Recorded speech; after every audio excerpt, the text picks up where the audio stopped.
ஏன்னா வரலாறு என்பது அதிகாரத்தால் எழுதப்படுவது. நம்முடைய கதைகளை நாம் சொல்லும் வரை எதிரிகள் சொல்வதுதான் நம் வாழ்க்கை, எதிரிகள் பேசுவதுதான் நியாயம். அந்த இடத்துல இருந்து தான் நீலிராவை பற்றி பேச ஆரம்பிக்கணும்னு நினைக்கிறேன். இந்த படம் ஈழத்திலிருந்து வந்த ஒரு இளைஞன் தன்னுடைய வலியை, தன்னுடைய நினைவுகளை ஈழத்திலிருந்து வந்த இன்னொரு இளைஞனோடு சேர்ந்து படமாக பண்ணியிருக்காங்க. அந்த விதத்தில் நம்ம கதையை நாமே சொல்வதற்கான உரிமை, அந்த டெமோக்ரஸி இன்னைக்கு இந்த இடத்துல இருக்கிறதே வந்து ஒரு பெரிய சந்தோஷம்தான். கார்த்திக் அண்ட் டீம், அதுக்கு உங்களுக்கு பெரிய hats off to you. And நீங்கள் வர்றது கூட பரவாயில்ல, ராணா இதுக்குள்ளே வந்தது தான் எனக்கு ரொம்ப I'm very happy that someone like Rana, who's from a different land where the standards of understanding is very different in terms of the conflict in Eelam and understanding. இங்கே நமக்கு நம் மக்கள், நம்முடைய சகோதரர்கள், அவர்களுடைய வழி நம்முடைய வழியாகவே பார்த்து வளர்ந்துருக்கோம். அவங்களுக்கு அப்படி இல்லை. ஆனாலும் சினிமாவின் வாயிலாக அதை சாத்தியப்படுத்திய சௌமித்திரனுக்கு இந்த இடத்துல மீண்டும் ஒரு வாழ்த்துக்கள். இந்த ஒரு ரைட்டராக சௌமித்திரனுடைய அச்சீவ்மெண்ட் இஸ் இம்மென்ஸ். ஏன்னா இந்த படத்துக்குள்ள வயலன்ஸ் இல்லைன்னு சொன்னாங்க. திஸ் இஸ் நாட் விஷுவலாக இல்லை violence. Extremely violent film. This is extremely violent in the sense,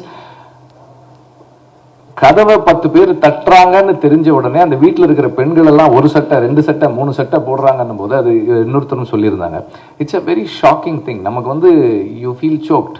and ஒரு இராணுவ குழு நம் வீட்டு வாசலுக்கு முன்னாடி வந்து உட்காரும் போது அது நமக்கு ஏற்படுத்தக்கூடிய உணர்வு, அந்த பயம், அந்த உடைக்கு எப்போதுமே இருக்கின்ற ஒரு தன்மை, அந்த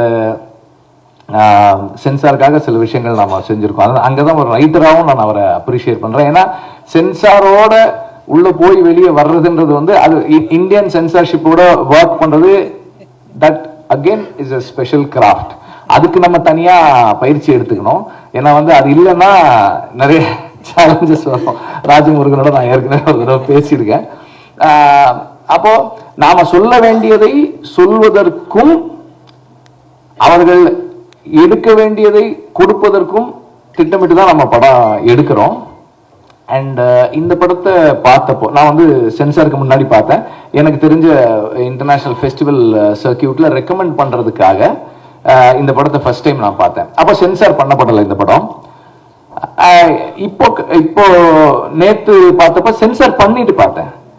ஸோ சென்சார் பண்ணதுக்கு அப்புறம் நான் என்ன நோட்டீஸ் பண்ணியிருந்தேன்னா, இந்த படத்துக்குள்ள whatever that is overtly said has been censored, but the unsaid and the subtly said have been left there. And ஒரு போர் சூழலுக்குள்ள மக்களுக்காக போராடுகிற ஒரு இயக்கமும் மக்களும் என்னவாக ஒரு ராணுவ அமைப்பை பார்க்கறாங்க அப்படின்றது பல இடங்கள்ல இருக்கு. அவர் சொன்னாரு, சிலதெல்லாம் யாராவது சொல்லிடுவாங்களா அப்படின்னு யோசிச்சிருந்தா, நான் எல்லாமே சொல்ல போறேன் அப்படின்ட்டு தான் வந்தேன் நான். இப்போ ஒரு கல்யாண வீட்டுக்கு 2 யங்ஸ்டர்ஸ் வர்றாங்க. அவங்க கிட்ட இவங்க சாப்பாடு கொடுத்து விடுவாங்க.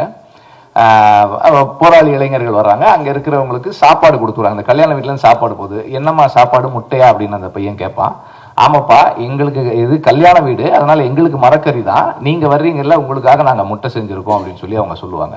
ஸோ தேர் இட் ஷோஸ் அந்த மக்கள் who are not part of the war, அவர்கள் வந்து நேரடியா போரோடு தொடர்பில்லாதவர்கள், ஆனால் போரால் பாதிக்கப்பட்டவர்கள், அவர்கள் என்ன நிலைப்பாடு எடுக்கிறாங்க, அவங்க யாரோடு நிக்கிறாங்க அப்படின்றது இந்த படத்துக்குள்ள இருக்கு. அண்ட் தொடர்ந்து ஒரு வார் என்ன மாதிரியான தாட் ப்ராசஸ் கிரியேட் பண்ணுது. This is not just the memory of a war child, it's the memory of anyone who has been through war. அதுல வந்து அந்த 70-year-old actor who had his dreams stolen from him ஒரு 40 வருஷம் கழிச்சு திரும்பவும் அவருக்கு கொடுக்கப்பட்டிருக்கு. அவர் இருக்கார், அவருடைய கதை இருக்கு. அண்ட் அந்த அந்த கல்யாணமாகி கிளம்பி போற அந்த அந்த பெண் இருக்கா, அங்க இருக்கிற ஒரு போட்டோகிராஃபர் இருக்காரு, அந்த அந்த பசங்க இருக்காங்க. அவங்க வந்து அதுல ஒரு வசனம் இருக்கு, டேய் இந்த துப்பாக்கி எல்லாம் அந்த துவக்கெல்லாம் எடுத்து போட்டு விளையாடுங்க. தூக்கு இல்லாம என்ன விளையாடுறது? ஒரு போர் சூழல்ல வளர்ற ஒரு குழந்தையினுடைய எண்ணம் என்னவா இருக்கு அப்படின்றது அதுக்குள்ள இருக்கு. அண்ட் ஒவ்வொரு அந்த ஸ்கிரிப்ட் கன்ஸ்ட்ரக்ட் பண்ணிருக்கிற விதமும் சரி, ஒவ்வொரு கேரக்டர்ஸுமே சரி, அண்ட் அதுக்குள்ள வந்து இருக்கிற நியாயங்கள் பேசப்படும் போது அந்த கேரக்டர்ஸுடைய சில கேரக்டர்ஸோட நியாயம் வந்து ரொம்ப ஃபீபிளான நியாயமா இருக்கும். அது ஒரு ஒரு தோற்றத்துக்கு நியாயம் மாதிரி தெரியும், ஆனால் வந்து நம்ம அப்படியே அவனுக்கே தெரியுது அது உண்மை இல்லைன்ற மாதிரியான நியாயமும் இருக்கு. அது ஒரு ரைட்டிங் ஸ்கில் அண்ட் ஒரு சென்சர்ஷிப் டிகாய்னு கூட சொல்லலாம் இதை, அப்படின்னு சொல்லலாம். But as everybody said, this film does not talk about hate, this film does not advocate violence. இது வந்து ஒரு பிரச்சார படம் இல்லை, ஒரு ஐடியாலஜியை தூக்கி பிடிப்பதற்காக பல கோடி செலவு பண்ணி எடுத்த படம் இல்லை, பல 100 கோடி சம்பாதிக்கணும்னு ஆசைப்பட்டு ஒரு வெறுப்பையோ அல்லது வன்முறையையோ பணமாக்க விரும்பாத ஒரு படம் இது. அந்த அடிப்படையில் this is a film which does not want to sell hate, caricature a race, a community, a religious sect. அதுபோல எதுவுமே இல்லாத ஒரு படம். யாரையும் நேரடியா விமர்சனத்துக்கு உட்படுத்தாமல் சம்பவங்களை சொல்லுது. ஒரு சம்பவத்தின் வாயிலாக பார்வையாளனுக்கு ஒண்ணு கிடைக்குது. ஒரு ஏதோ ஒரு சாமியை தூக்கிட்டு வந்துட்டு இருப்பாங்க ஆட்கள், அவங்களெல்லாம் நிறுத்தி அவங்க ஐடி கார்டு செக் பண்றாங்க. அது ஒரு சின்ன ஒரு காட்சி தான். அதுக்குள்ள நமக்கு என்ன அண்டர்ஸ்டாண்டிங் வருது? அது ஒரு காட்சி தான். அது ஒரு it's a procedural scene. It has got nothing in it but a procedure, a normal procedure of someone doing due diligence. அப்படி தெரிய ஆட்களை திடீர்னு வந்து ஒரு மிலிட்டரி அல்லது ஒரு போலீசிங் சிஸ்டம்ல இருக்கிறவங்களுக்கு ஐடி கார்டு செக் பண்றதுக்கான உரிமை இருக்கு, அப்படி செக் பண்றாங்க. அவ்வளவுதான் அந்த காட்சி. ஆனால் அதுக்குள்ள இருக்கிற ஒரு பொலிட்டிக்கல் ஸ்டேட்மெண்ட் ஒன்று இருக்கு. அது ஸோ இப்படி பல இடங்கள்ல ஒரு ரைட்டரா அவர் வந்து எக்ஸ்ட்ராடினரியா ஒர்க் பண்ணியிருக்காரு. And the stand of where there is a conversation between the military officer and the rebel, அவங்களுக்குள்ள இருக்கிற அந்த கான்வர்சேஷன், அந்த ஸ்டாண்ட், இந்த பக்கம் அந்த பக்கம் இருந்து நடக்கிற அந்த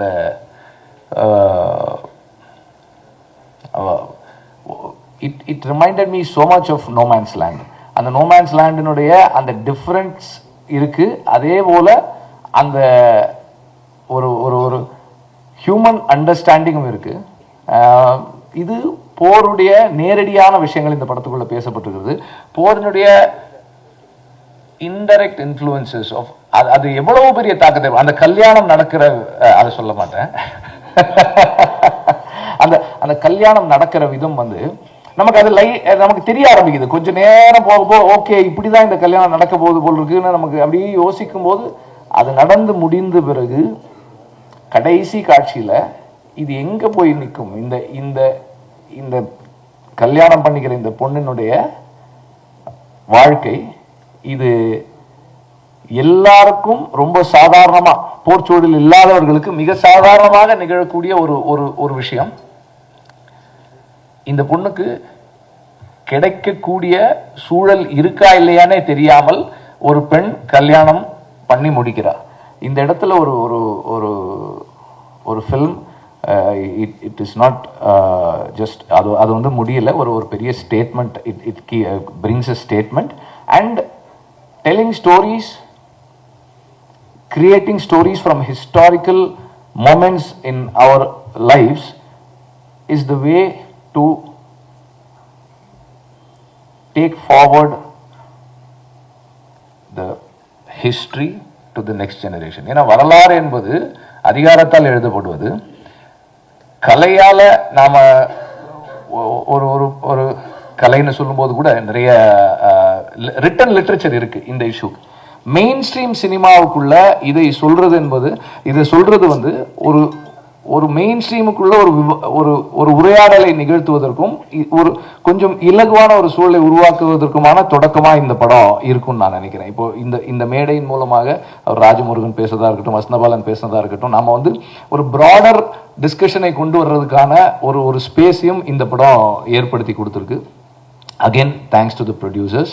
இது மாதிரி ஒரு படத்தை பேக் பண்றதுக்கு it takes a lot of courage and lot of patience. இது ரிவைசிங் கமிட்டி போகல படம் இது. ஸோ ரிவைசிங் கமிட்டி போகாமல் வர்றதே வந்து it's again good writing, craftsmanship அப்படிதான் சொல்லணும். ஸோ இது போல கதைகளை சொல்றது தான் வந்து இந்த உண்மையை நாம பாதுகாக்க முடியும். ஏன்னா இன்னைக்கு வந்து எல்லாமே வந்து ப்ரோபகேண்டாவா மாறுது. And propaganda has the power to influence memory. Memory is so fickle. நம்ம எல்லாருக்குமே தெரியும் டிமானிட்டைசேஷன்ல யார் அதிகமா பாதிக்கப்பட்டாங்க, யார் அதனால் வந்து எவ்வளவு பேர் வந்து பணத்தை மாத்துறதுக்கு வரிசையில் நின்று செத்து போனாங்கன்றது நமக்கு தெரியும். ஆனால் இது ரொம்ப ஈஸியா, ரொம்ப எளிமையா அதனுடைய இம்பாக்ட் வந்து நம்மளால மாத்திர முடியும். ஸோ ப்ரோபகேண்டாக்கு, ஹேட் ப்ரோபகேண்டாக்கு எதிராக நாம் என்ன பண்ண முடியும்? நம்ம இந்த மாதிரியான படங்களை தான் செய்யணும். இதன் வாயிலாக நாம் நம்முடைய மெமரியை சரியான முறையிலே நாம ஒரு தொடர்ந்து ஒரு உரையாடலை ஏற்படுத்துறதுக்கு பயன்படுத்திக்கணும். தொடர்ந்து இது போல படங்கள் பண்ணுங்க. அண்ட் இந்த படம் நிச்சயமா வெற்றி அடையணும். வாழ்த்துக்கள். தேங்க்யூ. நடிகர்கள் எல்லாருமே நல்லா பண்ணியிருந்தாங்க. அதுல ஒரு முக்கியமான விஷயம் ஒன்று சொல்லணும். ஈழத்தை அப்படியே நமக்கு கொண்டு வர முடிஞ்சது சினிமாட்டோகிராஃபிலையும் ஆர்ட் டைரக்ஷன்லையும் சொல்லியிருந்தாங்க. பட் அந்த ஈழம் வந்து இந்த ரைட்டருடைய மைண்ட்ல இருக்கு, ஹார்ட்ல இருக்கு. ஸோ அவரை நீங்க கொண்டு போய் ஆர்டிக் ரீஜன்ல விட்டாலும் அங்க வந்து அவரால் அந்த ஈழத்தை கிரியேட் பண்ண முடியும். பிகாஸ் ஈழம் வந்து எல்லாரும் ஈழத்தை எல்லாரும் மனசுல வச்சுக்கிட்டு தான் வேற இடங்கள்ல இருக்கிறாங்க. ஸோ அது போல இந்த இவருக்குள்ள இருக்கிறத he has created, it has come out that way.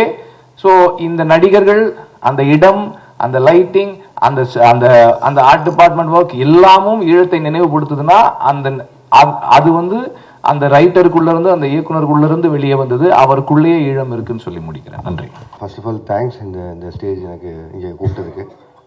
இந்த கூட்டத்திலே இந்த படத்தை பார்க்காத ஒரு ஆள் நான் தான் நினைக்கிறேன். நான் பார்க்க முடியல. ரத்னா கிட்ட கேட்டேன் படம் எப்போ இருந்தேன்னு. டே பயங்கரமாக அழுதண்டா அப்படின்னு சொன்னான். நானும் உங்கள் எல்லோரும் மாதிரியும் வெயிட் பண்ணிருக்கேன். April 3 தியேட்டரில் தான் போய் பார்க்கணுன்னு. அண்ட் நான் ஆக்சுவலி வாழ்த்துக்கள் சொல்ல தான் வந்தேன்.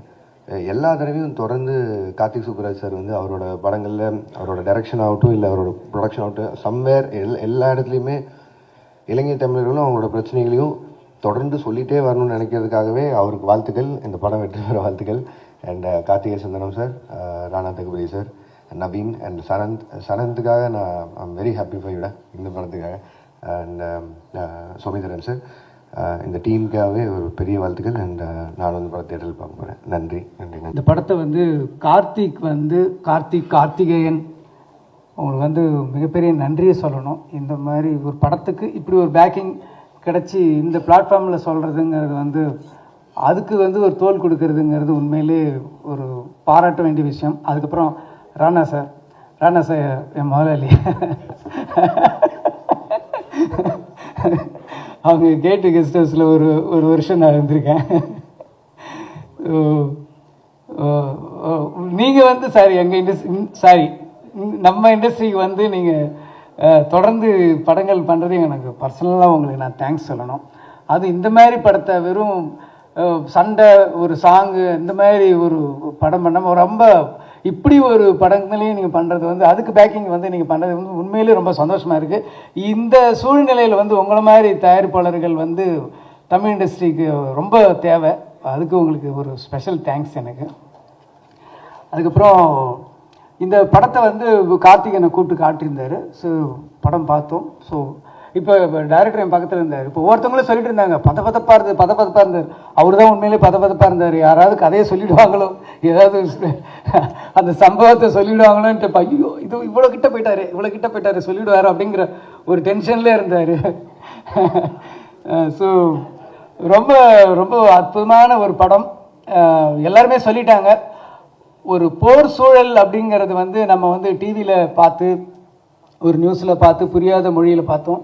ஆனால் நம்ம பக்கத்து நாட்டில், நமது சகோதர நாட்டில் அவங்க எவ்வளோ கஷ்டப்பட்டாங்கங்கிறத ஒரு வார் சூழலை வந்து ஒரு வீட்டுக்குள்ளே, சார் நான் ஜாஸ்தி சொல்ல மாட்டேன், ஸோ ஒரு வார் சூழலில் வந்து ஒரு வீட்டில் இருக்கிற ஒரு கேரக்டர்ஸை அவங்களோட எப்படி இம்பேக்ட் பண்ணுது, ஒரு போர் வீரர்கள் அவங்க போராளிகளுக்கு நடுவில் வந்து ஒரு பொதுமக்கள் எப்படி பாதிக்கப்படுறாங்க. ஒரு சாதாரணமாக நம்ம வந்து ஒரு திருமணம்ங்கிறது நமக்கு எவ்வளோ ஒரு சாதாரண ஒரு மறக்க முடியாத ஒரு நிகழ்வாக இருக்குது. ஆனால் அதே திருமணம் வந்து அந்த சூழலில் வாழ்ந்தவங்களுக்கு, கிட்டத்தட்ட 80-90களில் வாழ்ந்தவர்களுக்கு வந்து எவ்வளோ கஷ்டமாக இருந்தது அப்படின்னு நினச்சி பார்க்கும்போது அதை அப்படியே கண்ணு முன்னாடி தத்ரூபமாக கொண்டு வந்து காட்டியிருக்காரு. அந்த வீட்டில் இருக்கிற கேரக்டர்ஸு, நடிகர்கள்லாம் அப்பா வாழ்ந்திருக்காங்கன்னு தான் சொல்ல முடியும். அந்த காஸ்டியூம் சொல்லும், அந்த போட்டிருக்கிற அவங்க ட்ரெஸ்ஸு வந்து அந்த கதை சொல்லுது. அந்த செவர்கள், அந்த செவத்தில் மாட்டிருக்கிற படங்கள் வந்து அந்த கதையை சொல்லுது. ஸோ எல்லாமே ஒரு கிட்டத்தட்ட ஒரு 24 கிராஃப்ட்ஸும் வந்து கதை சொன்ன ஒரு படமாக தான் நான் இந்த நீலிராவை பார்க்குறேன். ரொம்ப ஒரு சில நேரத்தில் வந்து லிங்குசாமி நானும் தான் பக்கத்தில் உட்காந்து பார்த்துட்டே இருந்தோம். ஸோ படம் பார்த்துட்டு போயிட்டு இருக்கும்போது எல்லாரும் சொன்ன மாதிரி சடனாக வந்து ஒரு ஹிட்ச்காக் படம் பார்க்குற மாதிரி அப்படி ஒரு கட்டி போட்ட மாதிரி இருந்தது. இந்த மாதிரி ஒரு கனமான ஒரு வலியான கதையை இப்படி ஒரு த்ரில்லர் மோடில் வந்து எப்படி சொன்னாருன்னு ஒரு ஆச்சரியமாக இருந்துச்சு. ஸோ படம் பார்த்துக்கிட்டே இருக்கும்போது சில காட்சிகள் வரும்போது அப்படியே மனசை உலுக்கி அப்படியே கண்ணிலேருந்து தண்ணி வர ஆரம்பிச்சது. கண்ணை வர துடைக்க முடியல, கண்ணாடிக்குள்ளே விரல விடுற மாதிரி ரொம்ப இதாக இருந்தது. அதனால் கொஞ்சம் அப்படியே பேக் போனேன். ஏன்னா நமக்கு படம் பார்த்து அழுகுறது போது பக்கத்தில் இருக்கிற ஒரு சின்ன ஈகோ இருக்கும் நமக்கு, என்னடா அது அப்படின்னு பின்னாடி போயிட்டேன்னா லிங்குசாமி வாய் விட்டு அழ ஆரம்பிச்சிட்டாரு. சரி அவரே அழுகுறாரு, நமக்கு என்ன வந்ததுன்னு சொல்லிட்டு அதுக்கப்புறம் டிஷ்யூ பேப்பர்லாம் வச்சு கண்ணை தொடச்சிட்டு அது பார்த்தேன். ரொம்ப பிரமாதமாக அவங்க 2 பேருக்காக நான் என்னை வந்து 2 பேரும் அழ வச்சிட்டிங்க அது. ஸோ ஒவ்வொருத்தரோட அந்த சின்ன பசங்கள்லேருந்து அந்த கேரக்டர்ஸ் பேசுகிற மொழியாகட்டும், அந்த டயலாக்ஸ் எல்லாம் வந்து ரொம்ப பிரமாதமாக இருந்தது சார். நான் வந்து லிங்குசாமி நானும் தான் பேசிகிட்டு இருந்தேன் வெளியே வந்து. மணி சாரோட டயலாக்ஸுக்கெல்லாம் நாங்கள் ஒரு பயங்கரமான ஃபேன். ஏன்னா மணி சாரோட டயலாக் வந்து நீங்கள் ப்ரிடிக்ட் பண்ணவே முடியாது. இந்த கேரக்டர் இது சொன்னால் இதுதான் பதில் சொல்லும் அப்படின்னு நம்மளால் யூகிக்க முடியாது. அந்த மாதிரி வரிகள் வந்து இந்த படம் ஃபுல்லாகவே இருந்தது. ரொம்ப பிரமாதமாக இருந்தது. இது கிளைமேக்ஸில் வந்து ஒரு ட்விஸ்ட்டுன்னு சொல்கிறது வந்து சினிமா லாங்குவேஜ், அது ட்விஸ்ட்டுன்னு சொல்ல முடியாது, ஒரு உழுக்கல் இருக்கும். எல்லாரும் சொல்லிட்டாங்களே சார், எல்லாரும் சொல்லிட்டாங்க கல்யாணம்னு சொல்லிட்டு, அதனால நான் சொல்கிறேன், அது தாண்டி சொல்ல மாட்டேன். அது மேரேஜில் எண்டில் ஒரு மனசை உழுக்கிற ஒன்று இருக்கும். அது ஒரு நிமிஷம் உங்களால் ஒரு 2 செகண்ட் ஆகும், நம்ம பிரெயின் போய் அதை மெமரி பண்ணி இதுதான் சொல்கிறாங்களா அப்படின்னு சொல்கிறது இது இருக்கும். அதில் ஒன்றுமே சரி, அந்த நான் வெளியில் வந்தப்போ கூட பேசுவேன், அந்த படம் முடிஞ்சதுலேருந்து இன்னொரு கதையை ஆரம்பிக்கலாம். அங்கேருந்து என்ன காரணத்துக்காக அந்த திருமணம் நடக்குது, அந்த திருமணம் நடந்து முடிஞ்ச உடனே என்ன தொடருது அவங்க பயணம், அந்த தொடர்ந்துல இருந்து ஒரு படம் பண்ணலாங்கிற அளவுக்கு ரொம்ப கனமான ஒரு படம். வாழ்க்கையை வந்து அப்படியே பிடிச்சிருக்கு. ஸோ இன்னைக்கு வந்து யோசிச்சு பார்க்கும்போது அதில் வாழ்ந்த நிறைய கேரக்டர்ஸ்கள் இன்னைக்கு இருக்க மாட்டாங்க, இல்லை அப்படின்னு நினைக்கும் போது அதுக்குள்ள ஒரு பெரிய ஒரு வலி இருக்க செய்யுது.